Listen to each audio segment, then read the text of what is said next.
After years of hard work and countless hours of practice, I was given a very special nickname by my peers, one that I tried to live up to each and every day. And I can tell you from experience what a distinct honor it is to be considered the best at what you love to do. It's now the moment we've all been waiting for as we reveal the greatest tennis player of all time. Number 1, and the final spot in our top 100 countdown is Roger Federer, who won a record 16 major titles and captured a career Grand Slam. I think Federer was a guy that came in and just really took the game light years ahead. He's the most complete tennis player that I've ever seen. He has every single shot in the book. He's been touched by the gods as far as the tennis game is concerned. Everything about it is effortless. Everything about it is beautiful on the eye. Well, it's beautiful to be in the conversation, you know, because I never thought I would be as successful as I have been. And here I am, people talking about me being maybe one of the great players of all time, maybe even the greatest.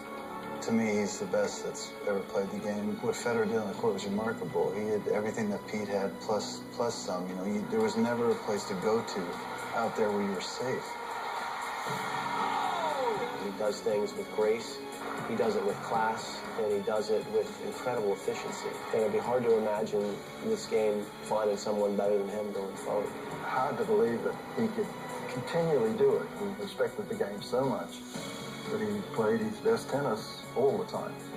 Federer, for me, the best tennis player I've ever seen. Why? Because he's a great athlete.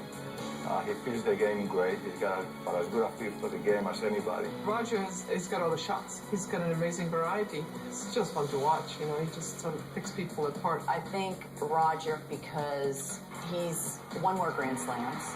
In this day and age, in this era, with this competition, look who he's competing with. Obviously, having won the most slams of any male obviously does something for that, but I think some of it is just what you see with your naked eye. You just see him do things with a tennis ball that can't be expressed. What a shot. There's no statistic that says anything about picking a ball up and short hopping it with a one-handed backhand and flicking it across the court.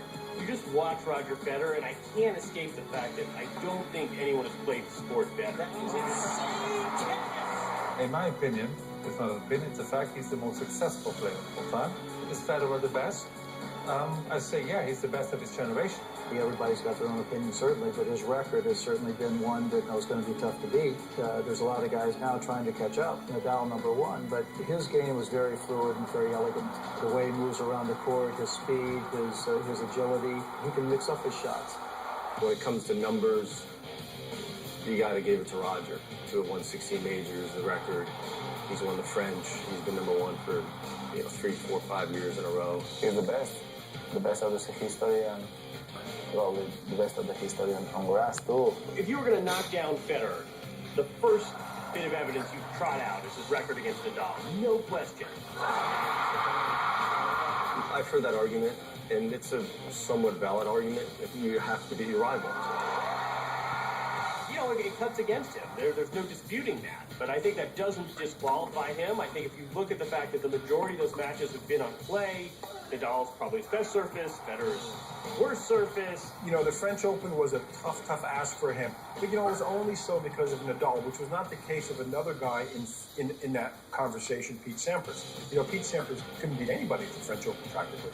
Federer, the only guy he couldn't beat at the French Open was Rafael Nadal. You know, there are those who like to continually diminish Roger by pointing out that he can't beat Rafa on clay, which is true.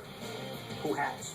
I would still put Roger overall ahead of Rafa, but we may have to redo this interview in a couple of years. It wasn't so much his game that made me place him at number 1 of all time. It was his record. You look at 2004, 5, 6, and 7, that 4-year stretch, he wins 11 out of 16 Grand Slam events that he plays. And there were 3 of those years where he won 3 slams a year.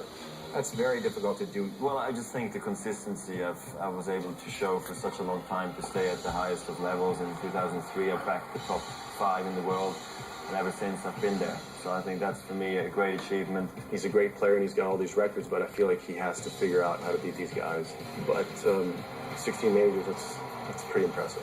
I am still playing, so as long as I'm playing, I still have an opportunity to either rewrite history, to achieve more things. I'm eager to play many more years to come, and I'm very excited of how well I'm going to do in the next few years.